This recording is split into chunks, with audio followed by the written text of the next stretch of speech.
You got a clipper running and a camera watching your prints. Now it's time to actually slice something. In part 3, we're setting up OrcaSlicer, the king of slicers, and building a PLA profile that just works. No more guessing, no more failed prints because your temperatures were off by 10 degrees. Let's get into it. We'll be breaking down this section into 3 parts. First, importing some models. Then next, explaining how to use the OrcaSlicer itself. Then third thing is showing you my optimized PLA settings that I've made for the printing. So very first thing we want to do is add our model. So I'm going to go into here and add a model, or what I can do is add a handy model like a benchy, for example, that is very famous. Then next thing I can add is like a boron cube. So then it shows that it's on top of each other, so I can just move it around and show, okay, there's the boron cube here, then the benchy. So now I'm going to show you how to use the OrcaSlicer itself. So the very first thing we can do is like measure something. That's very standard. That's going to be the one that we picked, the model that we picked, right?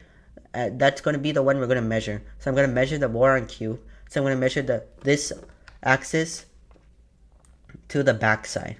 So if I do that, it's going to say 30 millimeters. I'm going to show you one more example, which is right here. This face to this face, for example, is 30 millimeters. So both are 30 millimeters. And then we can do other things like add text. We can add text like Messi. Okay, Messi is there. And then we can do other things like add your name, or add famous players or rappers or singers or whatever. Then next what we can do is rotate objects. So we can rotate objects, like we can scale them to make it bigger or smaller. Then we can rotate them. I'm rotating this cube like in different axes. Then we can do like moving them, but we can just do it easily by just clicking on the object and just dragging and doing it as I'm showing currently. Then inside the build plate, right, there are going to be few options on the right hand side. So the very first one is remove the current build plate. What that does is it's going to take the current build plate and remove it from the slicer itself. Then next thing is orient the object auto. So what that does is orientate the objects. Like if I click on this, it's going to orient the cube in different ways, as you can see.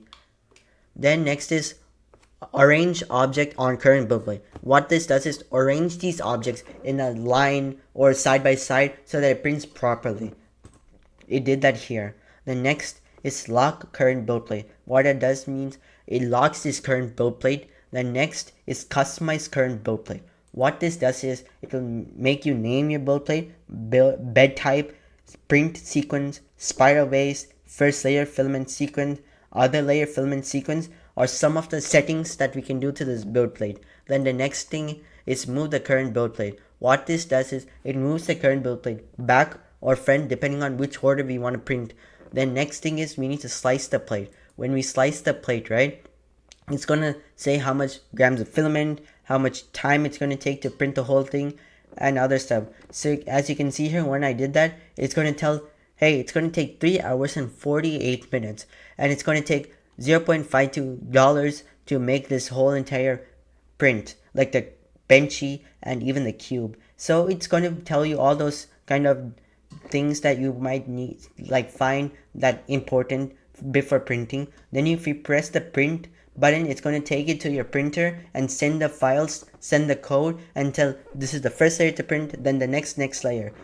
Inside the OrcaSlicer, I'm going to show you my optimized PLA settings. So the very first thing we want to do is go into printer and click this icon here.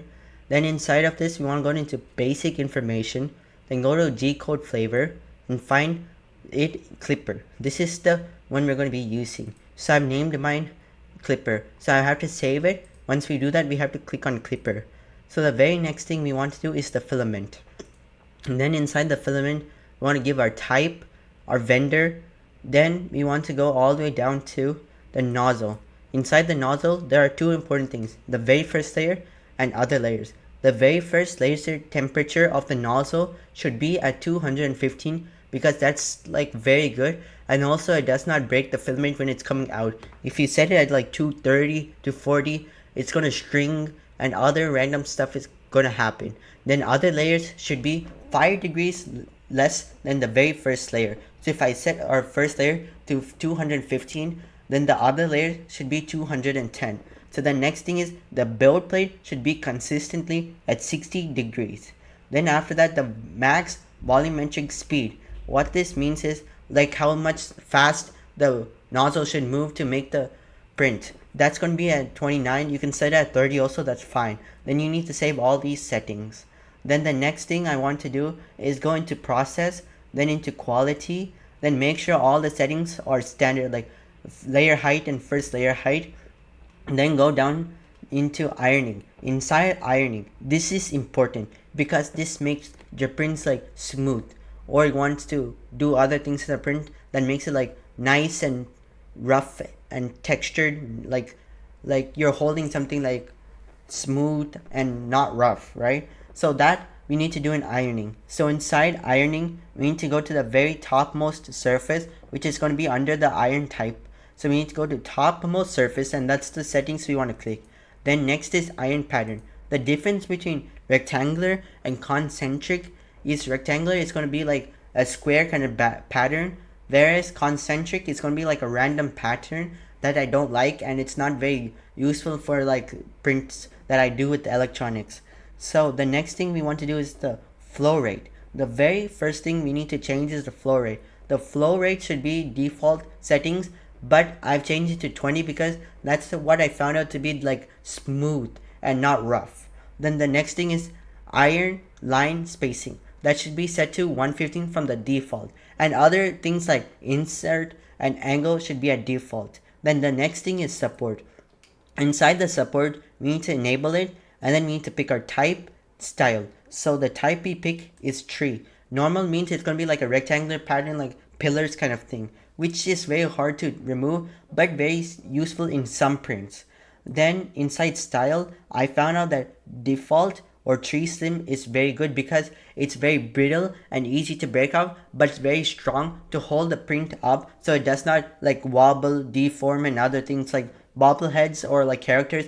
They have arms and legs that are out and they need supports at the bottom to hold them up. So the default and tree slim are some of the best ones to hold them up without having too much like rough to like remove them afterwards. So the next thing we need to do, it's inside the advanced. Inside the advanced tab under supports, we need to change the top Z distance and bottom Z distance. The top Z distance should be 0.3 millimeters, same for the bottom Z distance. What that does is it's going to make sure the hold of the print does not deform, but still it holds with the supports, and then it does not like break off the supports very easily. And just like that, your PLA profile is locked in and ready to print. We have gone from a bare clipper install all the way to a slicer that actually knows what it's doing. That's a real setup now. Subscribe, drop a comment with your first print, and I'll see you in the next one.